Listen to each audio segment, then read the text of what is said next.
Hello, my dear friends. Welcome to Dr. Tidke classes. Biotale the story of NEET biology या सिरीजमध्ये तुमचं स्वागत आहे. आपण प्रत्येक चॅप्टरवर खूप छान प्रकारे स्टोरी फॉर्ममध्ये लेक्चर अपलोड करतोय आणि ही स्टोरी हे व्हिडिओज तुम्ही खूप छान प्रकारे ऐकू शकता. तुम्ही असं स्पेसिफिक टाइम नाही, जशा प्रकारे तुम्ही सॉंग्स वगैरे ऐकता किंवा न्यूज आपण ऐकतो त्या प्रकारे तुम्ही लेक्चर ऐकू शकता आणि खूप चांगल्या प्रकारे याच्या माध्यमातून तुमचं रिव्हिजन बायोलॉजीचं होऊ शकतं. तर नक्की स्टोरी ऐका आणि आवडल्यानंतर लाईक शेअर जरूर करा. आजच्या स्टोरीचा माझा टॉपिक आहे टूल्स ऑफ RDNA टेक्नॉलॉजी.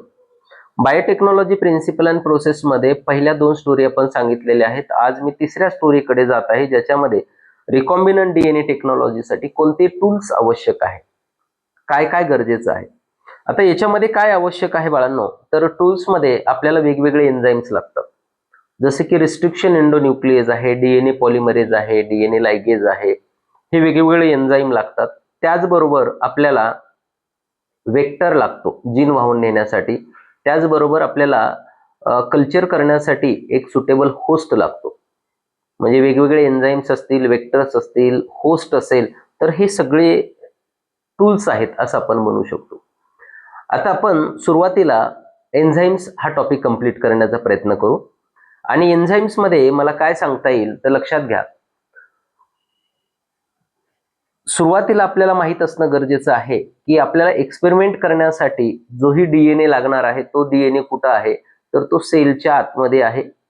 आणि जर युकॅरियोटिक सेल असेल तर तो न्यूक्लियसच्या आतमध्ये आहे. मग सुरुवातीला तो DNA तुम्हाला काढून घेण्यासाठी त्या सेलला ओपन करणं गरजेचं आहे. आणि वेगवेगळ्या सेल ओपन करण्यासाठी आपल्याला वेगवेगळे एन्झाईम्स लागतात.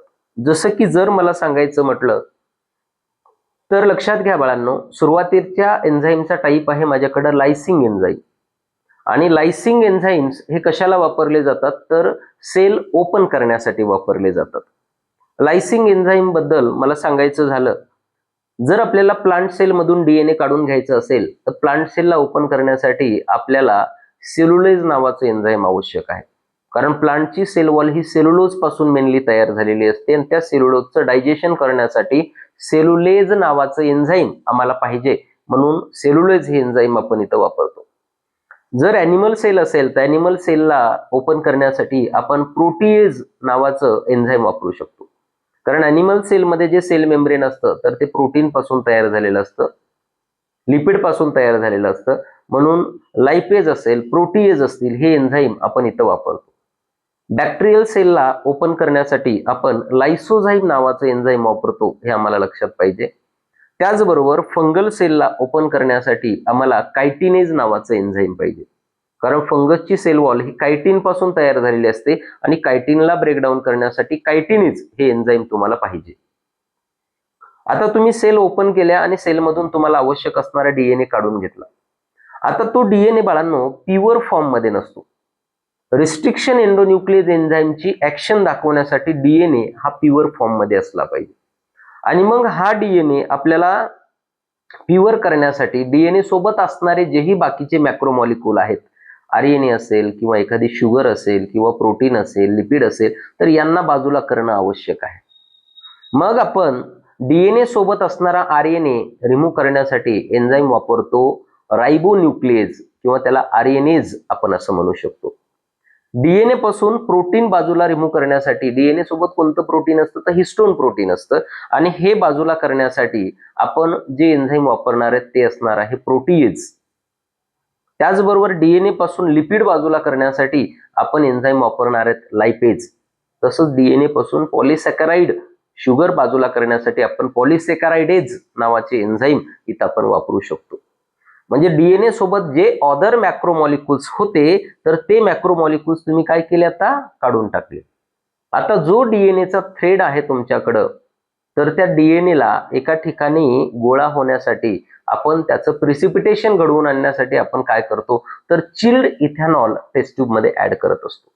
आणि चिल्ड इथेनॉल टेस्ट ट्यूब मध्ये ऍड केल्यानंतर DNA gate precipitated, DNA precipitate होतो, गोळा होऊन एका ठिकाणी जमा होतो.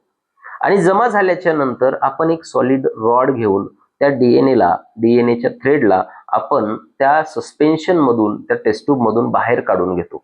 आणि बाहेर काढून घेण्याच्या प्रोसेसला आपण काय म्हणतो तर स्पूलिंग म्हणतो.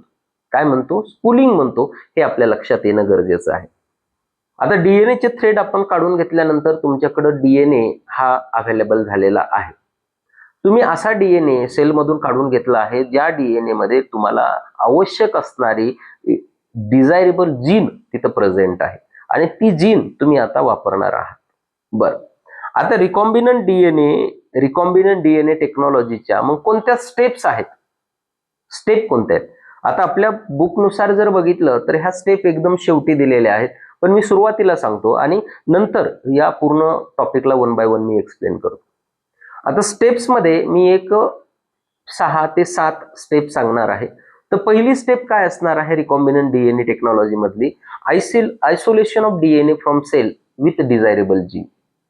म्हणजे सेल मधून डीएनए आयसोलेट करून घ्या, वेगळा करून घ्या, ज्याच्यामध्ये डिझायरेबल जीन असली पाहिजे. डीएनए काढून घेतला. आता डीएनए हा लॉंग पॉलिमर आहे बाळांनो, त्याला तुम्हाला कट करावा लागेल. मग दुसरी स्टेप आहे fragmentation of DNA by using restriction endonuclease. त्या डीएनए ला कट करा रिस्ट्रिक्शन एंडोन्यूक्लियस एन्झाइम वापरून. दुसरी स्टेप. तिसरी स्टेप आहे separation of DNA fragment by gel electrophoresis. आता डीएनए चे तुकडे केले तुम्ही, पण ते एका ठिकाणीच आहेत ना, मग त्यांना तुम्हाला काय करायचंय? सेपरेट करून घ्यायचंय. कशाने सेपरेट करायचंय? जेल इलेक्ट्रोफोरेसिस या टेक्निकनं. ही आहे तिसरी स्टेप. त्यानंतर चौथी स्टेप काय आहे तर DNA fragment join with suitable vector. आता जो डीएनए फ्रॅगमेंट आहे ज्याच्यामध्ये काय आहे, जीन ऑफ इंटरेस्ट आहे किंवा डिझायरेबल जीन आहे, तर तो फ्रॅगमेंट घ्यायचा आहे तुम्हाला आणि तो एका सुटेबल वेक्टरला जोडायचा आहे. चौथी स्टेप. आता वेक्टर म्हणजे काय तर वेक्टर हा काय असतो? जीन कॅरियर असतो, जीन वाहून नेणार असतो. मग तुम्ही काय करणार? आता डीएनए फ्रॅगमेंट हा वेक्टरला जोडला. वेक्टर पण काय आहे? एक हा डीएनएचा आहे. डीएनएचा फ्रॅगमेंट डीएनए ला जोडला, बरोबर, आणि जोडून जो तयार होतो तर त्याला म्हणायचं रिकॉम्बिनंट डीएनए, आरडीएनए. म्हणजे वेक्टर डीएनए आणि फॉरेन डीएनए ज्याच्यामध्ये तुमची डिझायरेबल जीन आहे, हे एकमेकांना असे जोडले की जोडल्यानंतर तयार होणारं जे स्ट्रक्चर आहे त्याला आपण काय म्हणणार आहोत? RDNA, recombinant DNA. हे आपल्या लक्षात येणं गरजेचं आहे. आता आरडीएनए तुमचा तयार झाला. आता लक्षात ठेवा, वेक्टर डीएनए आणि फॉरेन डीएनए दोघांनाही कट करायला सेम रिस्ट्रिक्शन एंडोन्यूक्लियस एन्झाइम पाहिजे. म्हणजे जर तुम्ही वेक्टर डीएनए ला इको R1 या रिस्ट्रिक्शन एंडोन्यूक्लियसनं कट केलं तर फॉरेन डीएनए ला पण त्यानंच कट करायचं. त्यावेळेस सेम टाईपचे एंड तयार होतात आणि ते एकमेकांना जोडले जाऊ शकतात. जर तुम्ही वेगवेगळे रिस्ट्रिक्शन एंडोन्यूक्लियस वापरले कट करायला तर तुमचा आरडीएनए तयार होणार नाही, हे लक्षात ठेवणं गरजेचं आहे. बरं, कट करायला कोण? Restriction endonuclease. सर मग जोडायला कोण लागतो? तर जोडण्यासाठी लागतो डीएनए लायगेज. ऑलरेडी आपण पाठीमागे सांगितलंय तुम्हाला हे. बरं, आता तुमचा आरडीएनए तयार झाला. तयार झालेला आरडीएनए काय करणार आहेत तुम्ही? आता हा आरडीएनए का या सुटेबल वेक्टर, सुटेबल होस्ट मध्ये पाठवणार आहेत. तयार केलेला rDNA, transfer of rDNA into suitable host is called transformation. ही आहे पुढची 5वी स्टेप. म्हणजे आरडीएनए कुठे टाकलं तुम्ही? एका सुटेबल होस्ट. होस्ट कोण असू शकतं? इट मे बी युकॅरियोटिक सेल किंवा प्रोकॅरियोटिक सेल, कोणी पण असू शकतं. आणि होस्ट मध्ये टाकल्याच्या नंतर पुढे काय होईल तर त्या होस्टचं काय करायचं? कल्चर करायचं, बरोबर आहे ना. मग कल्चर ऑफ होस्ट आणि ऑब्टेनिंग डिझायरेबल प्रोडक्ट ही शेवटची स्टेप आहे.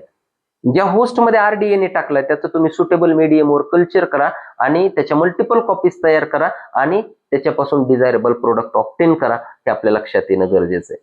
जर मी आता 1 स्ट्रोक मध्ये सांगायचं म्हणलं तर पहिली स्टेप आहे isolation of DNA with desirable gene. दुसरी स्टेप आहे fragmentation of DNA by using restriction endonuclease. तिसरी स्टेप आहे separation of DNA fragment by gel electrophoresis. चौथी स्टेप आहे yes joining of DNA fragment with suitable vector to form rDNA. 5वी step आहे transfer of rDNA into suitable host. आणि 6वी step आहे culture of suitable host, there multiplication and obtaining desirable product. ह्या 6 step आपल्याला माहित असल्या पाहिजेत. बरं, आता हे काय झालं तर पहिल्यांदा काही एन्झाईम सांगितले आणि नंतर स्टेप सांगितल्या. आता दुसरं एन्झाईम मी स्टार्ट करणार आहे ते आहे क्लिव्हिंग एन्झाईम. आता क्लिव्हिंग एन्झाईम म्हणजे काय तर जे एन्झाईम आपण डीएनए ला कट करण्यासाठी वापरतो त्यांना क्लिव्हिंग एन्झाईम म्हणायचं. आणि क्लिव्हिंग एन्झाईम मध्ये दोन प्रकारचे एन्झाईम, एक एक्झोन्यूक्लियस आणि दुसरा एंडोन्यूक्लियस. आणि एक्झोन्यूक्लियस आणि एंडोन्यूक्लियस हे जे एन्झाईम आहेत तर हे न्यूक्लियस क्लासचे एन्झाईम आहेत. दोघांबद्दल जर मला सांगायचं म्हणलं तर exonuclease cut DNA at from one end, म्हणजे एक्झोन्यूक्लियस डीएनए ला कट करतो कुठून, एका एंड कडून कट करत राहतो, एक न्यूक्लियोटाइडला कट करत राहतो. आणि endonuclease it cut DNA at Pacific point, endonuclease DNA ला पेसिफिक पॉइंट वरून कट करू शकतो, एक्झोन्यूक्लियस डीएनए ला एका एंड करून कट करत येतो. तर हा दोन क्लास आपल्याला माहित असणं गरजेचं आहे. आता याच्यामध्ये जर कोणता आपल्या स्टडीला आहे तर तो आहे रिस्ट्रिक्शन एंडोन्यूक्लियस. आणि मग रिस्ट्रिक्शन एंडोन्यूक्लियस हा आपण आता पुढच्या स्टोरीमध्ये त्याला कंप्लीट करू. यस, आजच्या स्टोरीमध्ये आपण स्टेप्स ऑफ आरडीएनए टेक्नॉलॉजी आणि लायसिंग एन्झाईम यस हे 2 पॉइंट कंप्लीट केलेले आहेत. पुढच्या स्टोरीमध्ये रिस्ट्रिक्शन एंडोन्यूक्लियस आपण नक्की पाहू. यस, स्टोरी नक्की ऐका आणि आवडल्यास लाईक शेअर, चॅनलला सबस्क्राईब करा आणि कमेंट जरूर करा. Thank you very much.